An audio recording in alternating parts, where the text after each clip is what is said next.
السلام عليكم، صباح الخير البنات، واش راكم؟ ان شاء الله تكونوا لاباس، تكونوا بخير. جيتكم اليوم بفيديو جديده ووصفه جديده واللي هي وصفه تشيز كيك.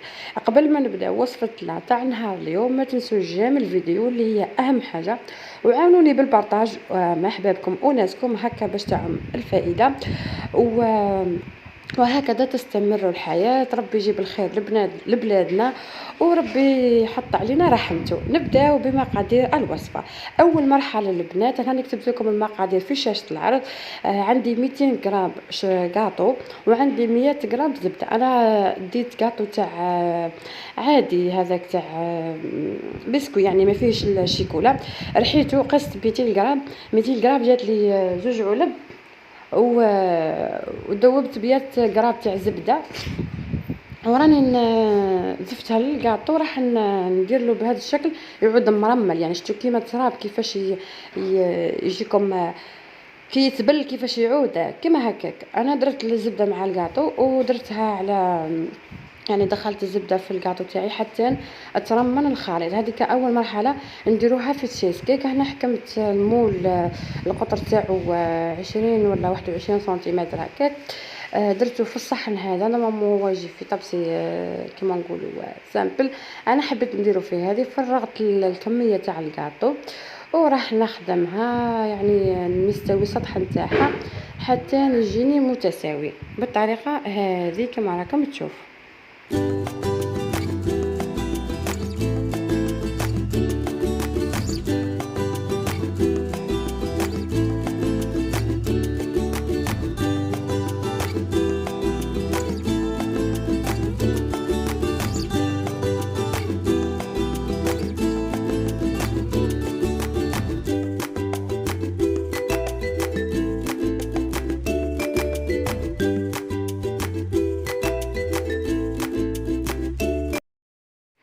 هنا البنات كما شفتوا بعد ما كملت الكاطو تاعي والطبقه الاولى راح ندخلها للكونجيلاتور ونخليها تجمد ما بين وجدنا الحشو. هنا واش عندي 200 غرام 250 غرام كريمه سائله. انا استعملت هوبرا. عندي 250 غرام جبن ماسكاربون وعندي 300 غرام شيكولا. انا درت شيكولا هذه لا سافور ذوق الفراوله وكملت لها 100 غرام 50 غرام نتاع شيكولا بلا. وعندي 7 غرام تاع جيلاتين معاهم 70 غرام تاع الماء. هنا هاد الشيكولا البنات شوفوا نعطيكم نصيحه، كي تستعملوها في الحشوات كيما هكا يعني تعطيكم ذوق ما شاء الله. اما باش تقلاصوا بها الكاطو راح تعبكم وخطرها ما تجيكمش جاريه، تجيكم ثقيله.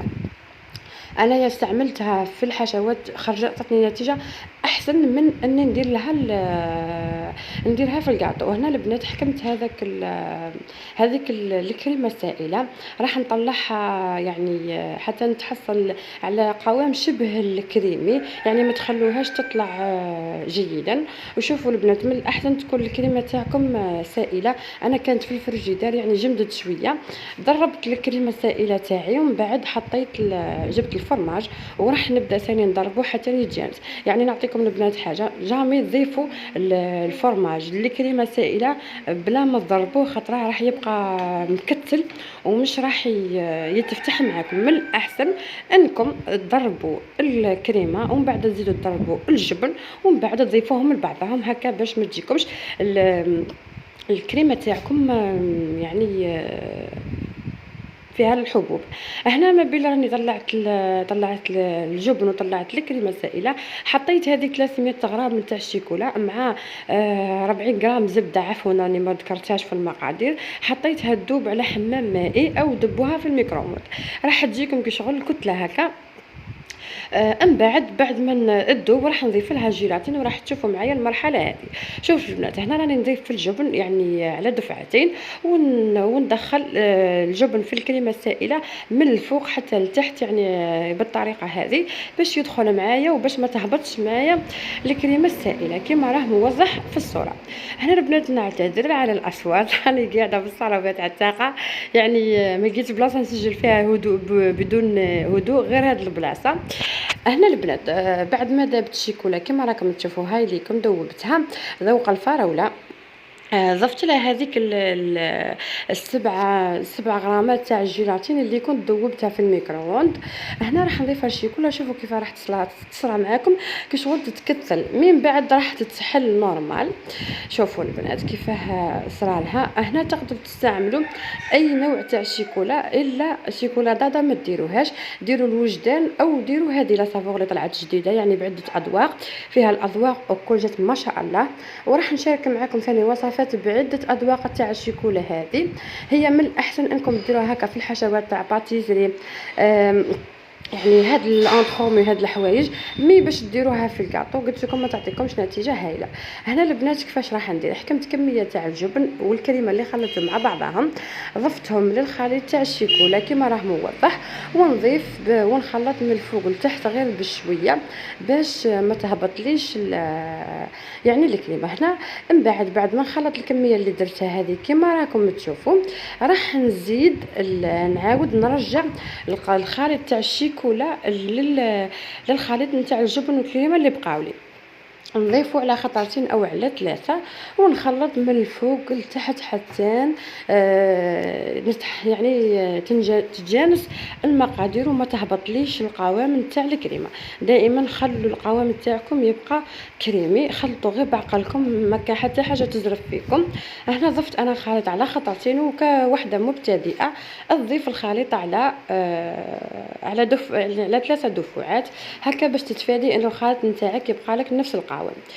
هنا راح نكمل البنات نخلطه كامل. من بعد راح نجيب المول تاعي اللي حطيته في الكونجيلاتور باش يجمد، راح نفرغ عليه الخليط وراح نحطه في الكونجيلاتور ولا حطه في الفريجيدير على الاقل لمده 4 سوايع ونص او 5 سوايع. خليكم البنات مع المرحله ونتلاقاو ان شاء الله في مقطع.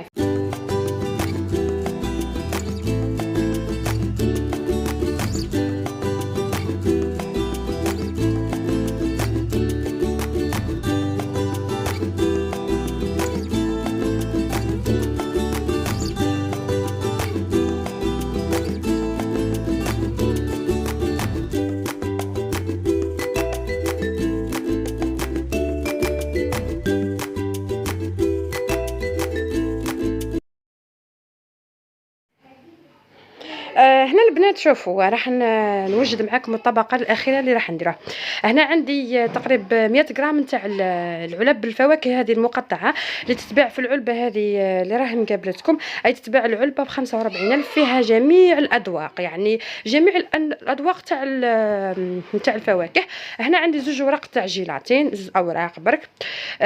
واللي ما عندهاش البنات هاد الفواكه المقطعه شتو اللي تكون محضره كولي تاع الفراس تاع الكرز تاع الفراوله في المواسم اللي فاتت، هذاك هو تخدموه الشيه تزيد له برك الجيلاتين. هنا انا الكميه هذيك تاع 100 غرام تاع قطع الفواكه سخنتها قولوا 1 2 دقائق بك على النار، وضفت لها هذيك 2 اوراق نتاع الجيلاتين اللي درتهم في الماء البارد بعد ما طراو، وخلط جيدا حتى هذيك الجيلاتين عفوا دابت معايا، وراح نفرغها فوق الطبقه الاخيره وندخلها المجمد.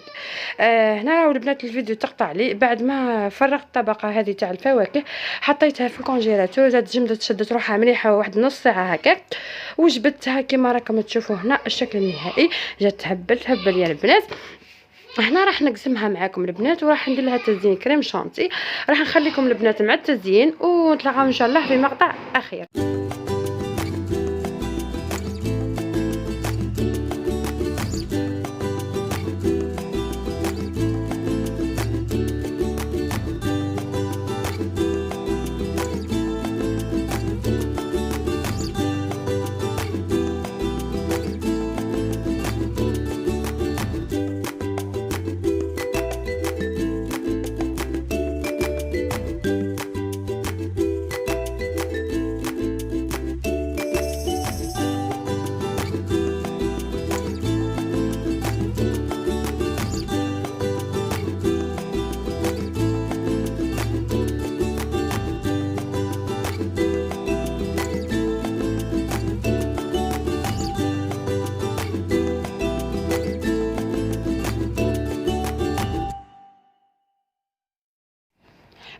هنا حبوباتي. بعد ما كملت قطعت تشيز كيك تاعي ودرت له هذاك التزيين بالكريم شانتي.